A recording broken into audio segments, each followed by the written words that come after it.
اللهم صل على محمد وعلى محمد. اللهم صل على محمد وعلى محمد.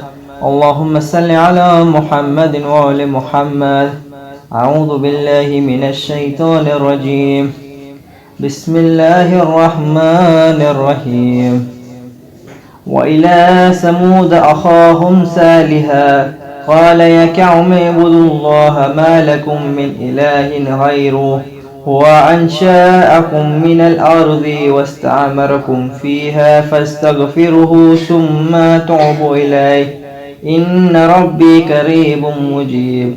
قالوا يا صالح قد كنت فينا مرجوا قبل هذا أتنهانا أن نعبد ما يعبد آباؤنا وإننا لفي شك مما تدعون إليه مريب.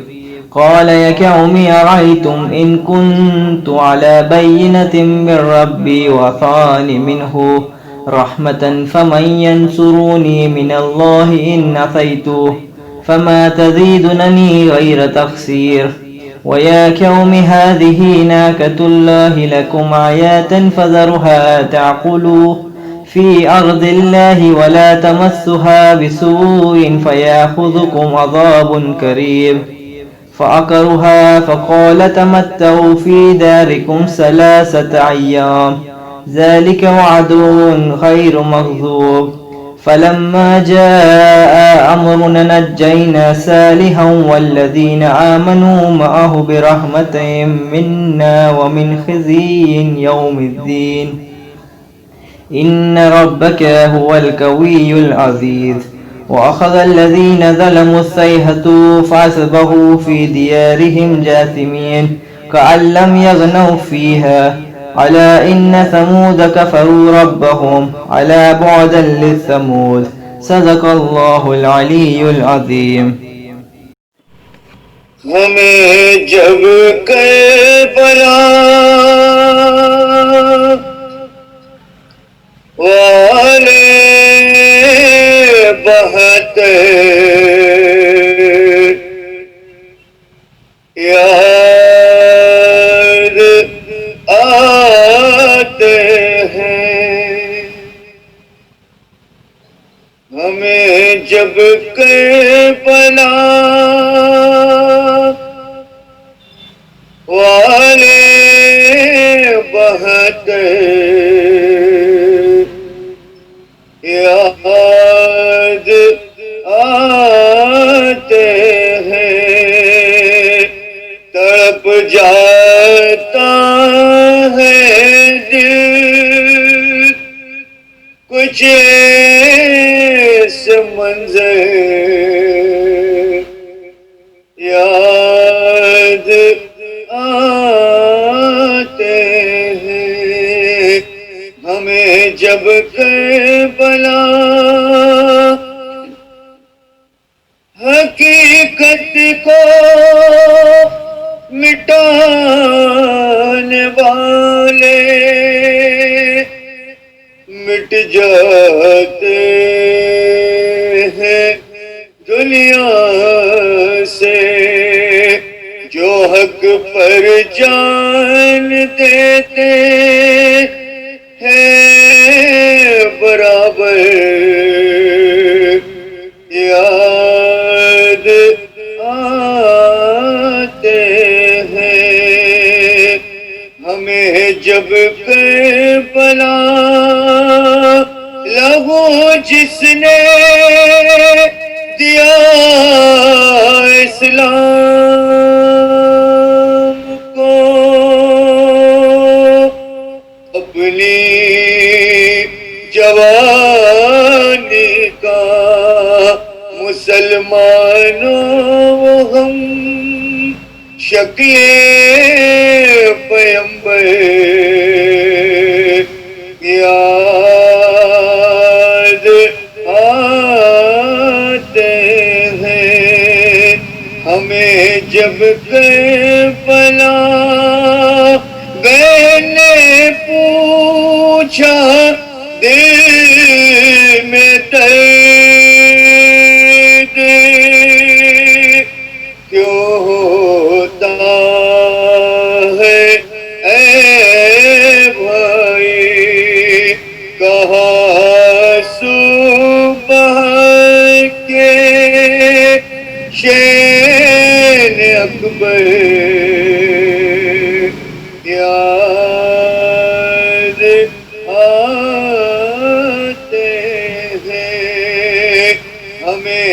جب کربلا نہ جانے پیاس کی شدت میں دل پر کیا گزرتی ہے سکینہ کو جو پاس دلاور یاد آتے ہیں ہمیں جب کربلا یہ کہہ کر قید خانے میں کوئی روتا تھا راتوں کو یہ کہہ کر قید خانے میں کوئی روتا تھا راتوں کو سکون دل نہیں ملتا ہے سر یاد آتے ہیں ہمیں جب کربلا والے بہت یاد آتے ہیں تڑپ جاتا ہے دل کچھ ایسے منظر یاد آتے ہیں ہمیں جب کربلا لا حول ولا قوة إلا بالله العلي العظيم أعوذ بالله السميع العليم من الشيطان الرجيم بسم الله الرحمن الرحيم بارئ الخلائق أجمعين الحمد لله الذي لا يبلغ مدحته القائلون ولا يحصي نعماؤه العادون ولا يؤدي حقه المجتهدون الذي لا يدركه بعد الهمم ولا يناله غوص الفتن الذي ليس لصفته حد محدود ولا نعت موجود ولا أجل ممدود فطر الخلائق بقدرته ونشر الرياح برحمته ووتدا بالصخور ميدان أرضه ثم الصلاة والسلام والتحية والإكرام على البشير النذير السراج المنير حبيب إله العالمين مولانا ومولى الثقلين جد الحسن والحسين بالقاسم مصطفى محمد لا سيما وابن عمه ووصيه ووزيره وخليفته ونور الأنوار حجج الجبار والد الأئمة الأطهار المولود في بيت ذي الأستار غالب على كل غالب مطلوب كل طالب الذي حبه فرض على الحاضر والغائب علي بن أبي طالب اللهم صل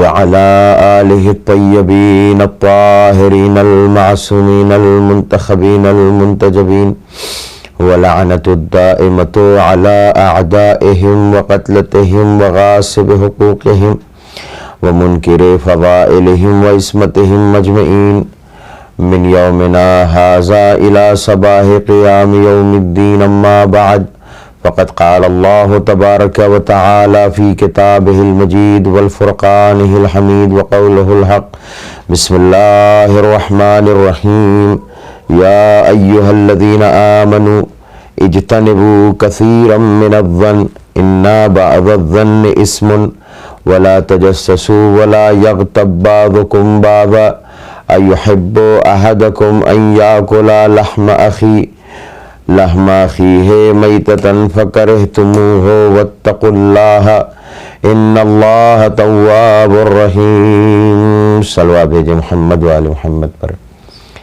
عزیزان گرامی، ہماری گفتگو جو گزشتہ مجلس میں تھی وہ حسد کے تعلق سے تھی، اور اس میں تفصیل کے ساتھ گفتگو کی کہ حاسد کون ہوتا ہے، محسود کون ہوتا ہے، نقصان کس کا ہوتا ہے، حسد کرنے والے کا نقصان ہوتا ہے یا محسود کا نقصان ہوتا ہے۔ یہ ساری گفتگو گزشتہ مجلس میں آپ کی خدمت میں پیش کی کہ اس کے نقصانات کیا کیا ہیں اور اس سے کیوں بچنا چاہیے۔ جیسا کہ میں نے عرض کیا تھا گزشتہ مجلس میں کہ حسد کرنے والا، حاسد جو ہوتا ہے وہ کفر کی منزل میں ہوتا ہے۔ آج میں ایک حدیث آپ کی خدمت میں پیش کرنا چاہتا ہوں، امام جعفر صادق علیہ الصلوۃ والسلام کی حدیث ہے۔ یہ حدیث خصال شیخ صدوق میں صفحہ نمبر 121 پر موجود ہے، جس میں امام سے یہ حدیث مروی ہے کہ جس میں امام فرماتے ہیں الامام الصادق قال الامام الصادق، امام فرماتے ہیں قال لقمان لابنہ، لقمان نے، حضرت لقمان نے اپنے بیٹے سے یہ وصیت کی، نصیحت کی کہ للحاسد ثلاث علامات، حسد کرنے والے کی 3 پہچان ہے۔ توجہ رضان محترم، پھر یہیں سے میں اپنے موضوع کو آگے بڑھاؤں گا جس کا تعلق غیبت سے ہے۔ جناب لقمان اپنے بیٹے سے نصیحت کرتے ہوئے کہتے ہیں للحاسد ثلاث علامات، حاسد کی 3 علامتیں ہیں۔ پہلی، یغتاب اذا غاب، آپ کے پیٹھ پیچھے برائی کرے گا، ویتملق اذا شہد، اور جب آپ سامنے ہوں گے تو آپ کی چاپلوسی کرے گا۔ توجہ فرمائیے گا حضرات، یہ ہماری 2 چیزیں کم سے کم یہ وہ ہیں جس کو ہم بطور احسن محسوس کرتے ہیں اپنی زندگی کے اندر، کہ ہمارے سامنے آ کر چاپلوسی کر رہا ہے، ہمارے جیسی بات کرتا ہے انسان، اور جب ہمارے پیچھے جاتا ہے، پیٹھ پیچھے جاتا ہے تو ہماری برائی کرتا ہے۔ تو امام فرماتے ہیں کہ حضرت لقمان نے اپنے بیٹے سے فرمایا للحاسد ثلاث علامات، حاسد کی 3 علامتیں ہیں۔ پہلی کیا ہے؟ یغتاب اذا غاب، اگر پیٹھ پیچھے آئے گا تو برائی کرے گا، ویتملق اذا شہد یا اذا شہد، اگر سامنے ہوگا تو کیا کرے گا؟ چاپلوسی کرے گا، منہ پر تعریف کرے گا، پیٹھ پیچھے برائی کرے گا۔ اور تیسری، یشمت بالمصیبہ، اگر آپ مصیبت میں پڑ گئے تو جو آپ سے حسد رکھتا ہے وہ خوش ہوگا، وہ اس کو بہترین موقع سمجھے گا کہ اپنے حسد اور اپنی دشمنی کو، جلن کو نکالے۔ عزیزان گرامی، پہلی چیز کیا امام نے فرمائی کہ حضرت لقمان اپنے بیٹے سے فرماتے ہیں کہ 3 علامتیں۔ پہلی، یغتاب اذا غاب، پیٹھ پیچھے برائی کرے گا۔ عزیزان گرامی، میں نے اس سے پہلے ایک واقعہ عرض کیا تھا حضرت عیسیٰ علیہ السلام کے تعلق سے، ایک واقعہ اور ذہن میں آ گیا تو سوچا عرض کرتا چلوں۔ دور ہے ہادی عباسی خلیفہ کا دور ہے، عباسی حکومت کا دور ہے، ہادی خلیفہ ہے، اور بغداد کا واقعہ ہے۔ بغداد بہت بڑا شہر ہے، آج بھی عراق کی راجدھانی ہے اور بہت بڑا شہر ہے بغداد۔ اسی بغداد کا یہ واقعہ ہے ہادی عباسی کے دور کا۔ توجہ کیجئے گا عزیزان گرامی، بغداد کے اندر بہت سارے لوگ رہتے ہیں۔ ایک محلے کا ایک واقعہ ہے کہ اس محلے کے اندر، میں یہ واقعہ اس لیے پیش کر رہا ہوں کیونکہ یہ ہماری زندگی سے مربوط ہے، یہ واقعہ ریلیٹڈ ہے، یعنی ہمارے درمیان یہ چیزیں پائی جاتی ہیں، تاریخ سے ہمیں سبق ملتا ہے۔ توجہ کیجئے گا، 2 پڑوسی ہیں، دونوں ایک دوسرے کے بالکل بغل میں رہتے ہیں، دونوں کی چھت ایک دوسرے سے ملی ہوئی ہے، دیوار ایک دوسرے سے ملی ہوئی ہے۔ فرق یہ ہے کہ ایک شخص جو ہے وہ بہت پیسے والا ہے، دولت مند ہے، ثروت مند ہے، اچھا اس کا بزنس ہے، اچھی تجارت ہے اس کی، اور جو اس کا پڑوسی ہے وہ تھوڑا کمتر ہے، غریب ہے، کم درجے کا ہے، اس کے پاس حیثیت کم ہے، دولت کم ہے، ثروت کم ہے، مگر دونوں پڑوسی ہیں۔ اور یہ جو غریب ہے یہ اپنے امیر پڑوسی سے چڑھتا بہت ہے، بے انتہا حسد کرتا ہے، بے انتہا جلن رکھتا ہے، بے انتہا اس سے نفرت کرتا ہے، صرف اس بنیاد کے اوپر کہ اس کو اتنی دولت کیوں مل گئی، اس کو اتنی عزت کیوں مل گئی، اس کو اتنی شہرت کیوں مل گئی۔ اس بنیاد کے اوپر یہ پڑوسی جو ہے کیا کرتا ہے، اس سے حسد رکھتا ہے، جلن رکھتا ہے۔ بہت توجہ رضان محترم، بہت کوشش کی اس نے کہ اپنے امیر پڑوسی کو، ثروت مند پڑوسی کو، اپنے ریچسٹ پڑوسی کو وہ ذلیل کرے، رسوا کرے، اس کی عزت اتارے، بہت کوشش کی اس نے، مگر ہر جگہ سے وہ ناکام ہو گیا۔ دیکھیں حسد کیسی بیماری ہے، انسان کو کہاں سے کس بلندی سے پستی کی جانب لے جاتی ہے اور کہاں سے کہاں لے جاتی ہے، انسان کیا سے کیا کر بیٹھتا ہے اگر ذرا سا غور کرے۔ لہذا اس نے کوشش بہت کی کہ اپنے اس پڑوسی کو ذلیل کرے، رسوا کرے، اس کی آبرو اور حیثیت کو ختم کر دے، مگر نہ کر سکا۔ لہذا ایک دن اس نے سوچا، اور سوچنے کے بعد ایک منصوبہ بنایا، ایک پلان بنایا۔ گیا بازار میں بردہ فروشوں کے جہاں غلام بکا کرتے تھے، اس زمانے میں جیسے آج کے دور میں مارکیٹ ہوتا ہے، مارکیٹ میں چلے جائیے تو کپڑے کی بھی دکان ہے، چپلوں جوتوں کی بھی دکان ہے، نالینوں کی بھی دکان ہے، کتابوں کی بھی دکان ہے، ہر ایک کا مارکیٹ الگ الگ ہے۔ اس زمانے میں اگرچہ ایک مارکیٹ ہوتا تھا اور اس میں ساری چیزیں بکا کرتی تھی، اسی میں کنیز اور غلام بھی بکا کرتے تھے، ان کی بھی دکانیں ہوا کرتی تھیں، یا ایک جگہ مخصوص ہوتی تھی وہاں پر کنیز اور غلام بکا کرتے تھے، ان کی بولی لگائی جاتی تھی۔ عزیزان گرامی، یہ شخص پہنچا اس بازار بردہ فروشی میں اور ایک غلام کو خریدا، اس نے خرید کے اپنے گھر لایا، کئی سال تک اس کو اچھے سے تربیت کی، یعنی اس کو اتنا زیادہ اپنے رنگ میں ڈھالا اس نے کہ اب جب اسے 2-3 سال کے بعد یہ یقین ہو گیا کہ یہ غلام مجھ سے غداری نہیں کرے گا، تو اس شخص نے ایک دن غلام کو اپنے پاس بلایا اور بلانے کے بعد کہتا ہے، یہ بتا کہ تو اپنے آقا کے لیے کیا کر سکتا ہے، تو اپنے آقا کا، اپنے مالک کا کتنا فرما بردار ہے، کتنا مطیع ہے۔ غلام کہتا ہے میں نے آپ کا نمک کھایا ہے، آپ نے محبت و شفقت دی ہے، اگر آپ کہیں تو میں جلتی ہوئی آگ کے اندر کود جاؤں، اگر آپ کہیں تو اس تلوار سے اپنی گردن اڑا دوں، میں اتنا زیادہ مطیع و فرما بردار ہوں۔ کہ اچھی بات ہے، کہو آقا حکم فرمائے کیا بات ہے، آج میری وفاداری کا امتحان کیوں لے رہے ہیں؟ کہ میں بعد میں بتاؤں گا۔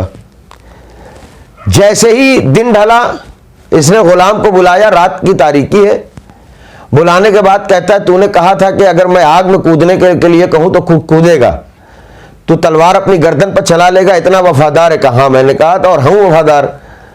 کہا اگر اتنا ہی وفادار ہے تو ایک کام کر۔ کہا آقا حکم فرمائے کیا کام ہے؟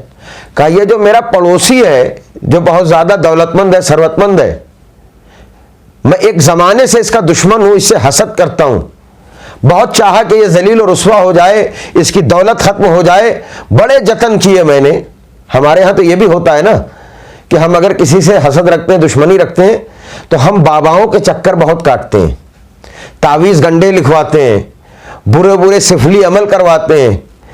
یاد رکھیے کتنا بھی ہم تعویذ گنڈا کروا لیں، کتنا بھی سفلی عمل کروا لیں، کتنا بھی باباؤں کا، جھوٹے فریبی مکار باباؤں کا ہم چکر لگا لیں، ہوگا وہی جو اللہ چاہتا ہے۔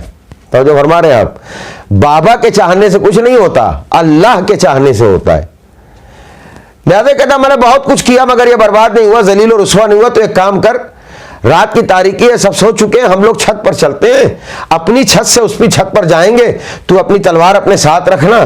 کہا آقا پھر اس کے بعد کیا کرنا، کیا اسے مارنا ہے؟ کہا نہیں، اسے نہیں مارنا ہے، بلکہ چھت پر تو میری گردن ذبح کر دینا، میری گردن کاٹ دینا، مجھے قتل کر دینا، میرا مرڈر کر دینا۔ کہا آقا اس سے فائدہ کیا ہے؟ کہا فائدہ یہ ہے کہ میری لاش جب دوسرے دن اس کی چھت پر ملے گی تو حکومت کی پولیس اسے گرفتار کر کے لے جائے گی, اسے قید خانے میں ڈال دے گی, وہ برباد ہو جائے گا. اور میں یہی چاہتا ہوں. عزیزان گرامی, غور کیا آپ نے؟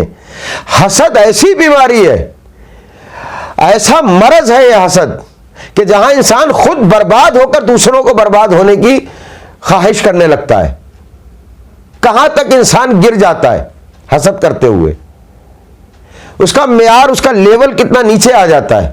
ذرا غور کیجئے گا. اس نے یہ نہیں سوچا کہ میں خود قتل ہو رہا ہوں, بلکہ اسے خوشی اس بات کی تھی کہ قتل ہو جاؤں گا مگر میرا جو پڑوسی ہے وہ برباد ہو جائے گا. پہلے تو غلام نے منع کیا, کہا میں آپ میرے آقا ہے, آپ کا نمک کھایا میں نہیں کر سکتا. کہا جس آقا کا نمک کھایا وہی تجھے حکم دے رہا ہے. بہت توجہ رضوان محترم. اتنا کہنے کے بعد اس غلام نے اس اپنے مالک کو قتل کیا, مرڈر کیا اس کا, اور اس لاش کو وہیں پھینک دیا, وہیں چھوڑ دیا. دوسرے دن چھت پر لاش ملی, حکومت کے عمال آئے, پولیس کے لوگ آئے, اور آنے کے بعد اس ثروت مند کو گرفتار کر کے لے گئے. کس بنیاد پر؟ کہ تیرے گھر سے لاش ملی ہے, تیری چھت پر لاش ملی ہے, تو نہیں قتل کیا ہوگا, تیرا پڑوسی تھا. توجہ رضوان محترم. یہ لاکھ دہائی دیتا رہا کہ مجھے اس سے کوئی مطلب نہیں ہے, میں نے قتل نہیں کیا ہے, مگر اس کی ایک نہیں سنی گئی. غلام قتل کر کے اور کچھ دولت لے کر بھاگ گیا تھا. جب غلام کو پتا چلا کہ بے گناہ جیل کے اندر چلا گیا ہے, زندان کے اندر چلا گیا ہے, قید خانے میں چلا گیا ہے, تو اسے دل میں ایک ضمیر جو ہے اس کا بیدار ہوا. وہ آیا بادشاہ کی خدمت میں, خلیفہ ہادی عباسی کے,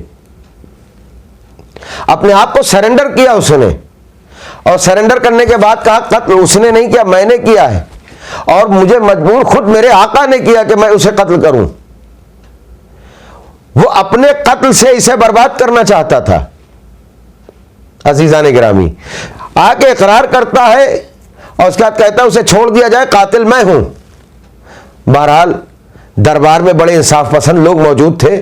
لوگوں نے کہا کہ کیوں نہ اس غلام کو بھی چھوڑ دیا جائے, اس لیے کہ اس نے قتل تو کیا ہے, آقا کے حکم پر مجبور تھا, مگر اپنے ضمیر کی آواز کو سنتے ہوئے اس نے انصاف کا ساتھ دیا. اس نے ایک بے گناہ کو بچا لیا قتل ہونے سے, یا زندان میں جانے سے, قید خانے میں جانے سے. لہذا اسے بھی چھوڑ دیا جائے, رہا کر دیا جائے, آزاد کر دیا جائے. چنانچہ حکم دیا کہ اس کے آقا کی ساری دولت اس غلام کو دے کر اسے آزاد کر دیا جاتا ہے. عزیزان گرامی, حسد کرنے والے کو ملا کیا سوائے اس کے کہ دردناک موت ملے, اور کچھ نہیں اس کو حاصل ہوا. غور کیا آپ نے؟ حسد کرنے والا جب گرتا ہے تو کس حد تک گر جاتا ہے. لہذا کوشش کریں کہ اپنے نفس کو اس ذلیل ترین بیماری سے بچانے کی کوشش کریں, اپنے آپ کو حسد سے بچانے کی کوشش کریں. اس لیے کہ حسد انسان کو پستیوں کی طرف لے جاتا ہے, نیچے کی طرف لے جاتا ہے, انسان کا لیول گھٹا دیتا ہے. عزیزان گرامی, توجہ فرمایا آپ نے کہ حسد کیسی بیماری ہے. حسد صرف عام لوگوں سے نہیں کیا گیا, بلکہ حسد نبیوں سے بھی کیا گیا. توجہ رہے, نبی کریم سے حسد کیا گیا. نبی کریم نے جب مکے میں اسلام پھیلانا شروع کیا اور مکے میں آپ کا رہنا دشوار ہوا تو آپ مدینے آ گئے. مدینے میں آپ کا استقبال ہوا. مدینے میں ایک زمانے میں یہودی رہتے تھے جب پیغمبر ہجرت کر کے آئے ہیں. ایک یہودی وہاں رہتا تھا جس کا نام تھا عبداللہ ابن ابی. یہ ایسا شخص تھا جو نبی کریم سے بے انتہا جلتا تھا, بے انتہا نفرت کرتا تھا, بے انتہا حسد رکھتا تھا. یہودی تھا, اسلام کا بھی دشمن تھا, پیغمبر اسلام کا بھی دشمن تھا. ایک دن اس نے سوچا کیوں نہ کچھ ایسا کیا جائے کہ مسلمانوں کا نبی ختم ہو جائے, اس دنیا سے چلا جائے, تاکہ نہ یہ قصہ رہے گا اور نہ اسلام رہے گا. لہذا اس نے اپنی بیٹی کی جب شادی کی تو شادی میں اس نے پیغمبر کو دعوت دی. توجہ رضوان محترم, اور پیغمبر سے کہا کہ آپ اور اپنے خاص لوگوں کے ساتھ تشریف ضرور لائیے گا. میں نے کیا کہا تھا آپ سے, جو حدیث امام جعفر صادق علیہ السلام نے فرمائی تھی کہ حضرت لقمان نے اپنے بیٹے سے کیا کہا تھا, 3 علامت ہے, پیٹھ پیچھے برائی کرے گا, سامنے تملق بازی کرے گا. پیغمبر نے منع کیا, قدموں میں گر گیا کہ آپ اتنی بڑی ہستی ہیں، آپ اتنی بڑی شخصیت ہیں، آپ صادق الوعد الامین ہیں، آپ بہت بڑی متبرک شخصیت ہیں، آپ رحمت للعالمین ہیں، آپ آ جائیں گے تو آپ کے آنے سے میرے گھر میں، آپ کے قدم لانے سے میرے گھر میں برکتیں آ جائیں گی، میرے گھر میں رحمتیں آ جائیں گی، آپ کا آنا ضروری ہے۔ بڑی منت و سماجت کرنے لگا۔ پیغمبر نے کہا ٹھیک ہے، مجھے منظور ہے۔ شادی کا کھانا ہے پیغمبر کے لیے اور پیغمبر کے ساتھ آنے والوں کے لیے۔ سازش کیا تھی وہ آپ کو بتا دوں۔ سازش یہ تھی کہ جس جگہ بارات رکی تھی اور جو ولیمے کا جہاں پر اہتمام کیا گیا تھا، وہیں پر نبی اور نبی کے ساتھیوں کے لیے، جس میں امیر المومنین بھی شامل ہیں، ایک گڑھا کھدوایا اس نے۔ گڑھا کھدوانے کے بعد اس پر بہت اچھے طریقے سے گھاس پھوس رکھوائی اور کچھ وہاں پر کرسیاں رکھوائی اس نے، اور کرسیاں رکھوانے کے بعد اہتمام یہ کیا کہ پیغمبر جب آئیں گے اور ان کے ساتھی آئیں گے یہیں بیٹھیں گے اور گڈھے کے اندر گر جائیں گے، ہم لوگ اوپر سے مٹی ڈال دیں گے، پیغمبر کا کام تمام ہو جائے گا۔ اور پھر اس نے دوسری سازش یہ کی کہ اگر پیغمبر اس سے بچ جاتے ہیں تو ہم نبی کے لیے دوسرا نقشہ یہ ہوگا کہ جو کھانا لایا جائے گا اس میں زہر بھر دیا جائے گا تاکہ یہ کھا کر مر جائیں۔ توجہ رہے۔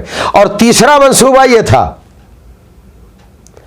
کہ کچھ یہودی جوانوں کو برہنہ تلوار دے کر ایک کونے میں کھڑا کر دیا گیا ایک پردے کے پیچھے کہ اگر یہ کھانے سے بھی بچ جائیں تو اشارہ ملتے ہی تو یہودی نوجوان ٹوٹ پڑیں گے اور پیغمبر ان کے ساتھیوں کا کام تمام کر دیں گے۔ توجہ رہے۔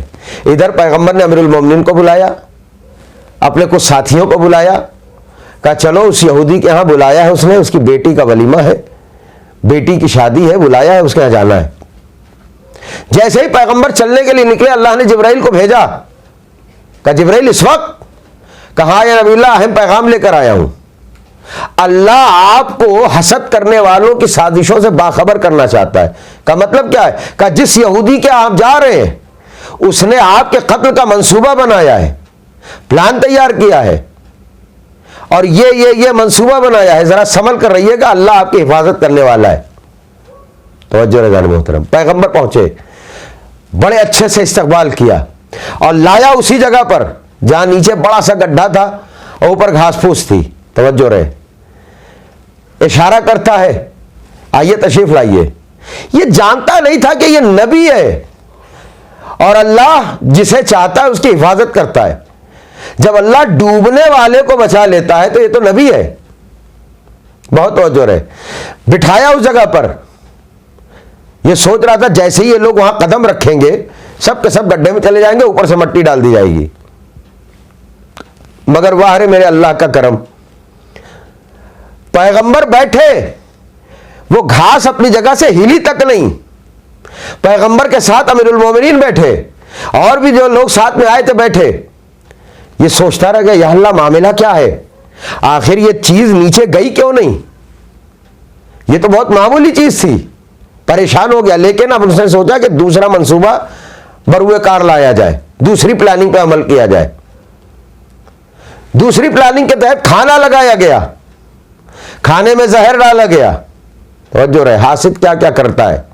زہر ڈالا گیا، پیغمبر تشریف فرما ہے، امیر المومنین نے کھانا لگا، پیغمبر نے کہا یا علی ابھی نہ کھانا، پہلے ایک دعا پڑھ لو اس کے بعد کھانا۔ توجہ رضوان محترم، یہ دعا آپ بھی یاد کر لیجئے، ایسے موقعوں پر جہاں آپ کو شک ہو جائے کہ ہو سکتا ہے کچھ گڑبڑ ہو، یہ دعا ضرور پڑھ لیجئے گا۔ پیغمبر نے کہا یا علی یہ دعا پڑھیے۔ کون سی دعا؟ بسم اللہ الشافی، بسم اللہ الکافی، بسم اللہ المعافی، بسم اللہ الذی لا یضر مع اسمہ شیء ولا داء فی الارض ولا فی السماء وهو السمیع العلیم۔ توجہ رضوان محترم، یہ دعا بسم اللہ الشافی، شروع سے اللہ کے نام سے کرتا ہوں جو شفا دینے والا ہے۔ بسم اللہ الکافی، شروع سے اللہ کے نام سے کرتا ہوں جو کافی ہے، ہماری حفاظت کے لیے، ہم پر کرم کرنے کے لیے، ہمارے اوپر رحمتیں نازل کرنے کے لیے کافی ہے۔ بسم اللہ المعافی، شروع سے اللہ کے نام سے کرتا ہوں جو عفو درگزر کرنے والا ہے۔ بسم اللہ الذی لا یضر مع اسمہ شیء، اس اللہ کے نام سے شروع کرتا ہوں، لا یضر مع اسمہ شیء، کہ جہاں اس کا نام آ جائے تو وہ کوئی چیز جو ہے نقصان پہنچا ہی نہیں سکتی۔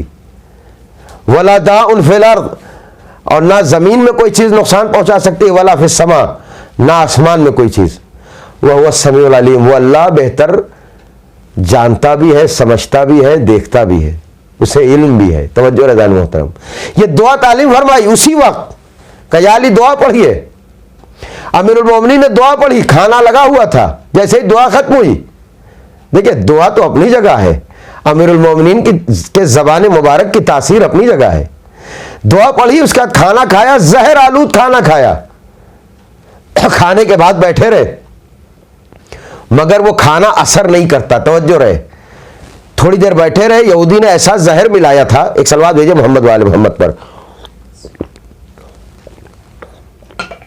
یہودی نے ایسا زہر ملایا تھا کہ کھاتے ہی مر جائیں، مگر بہت دیر تک بیٹھے رہے، جسم پر کوئی اثر نہیں ہوا، اس لیے کہ زبان امیر المومنین ہے، دعائے پیغمبر ہے۔ توجہ رضان محترم، کیا عرض کر رہا ہوں میں، لطف آئے گا آپ کو۔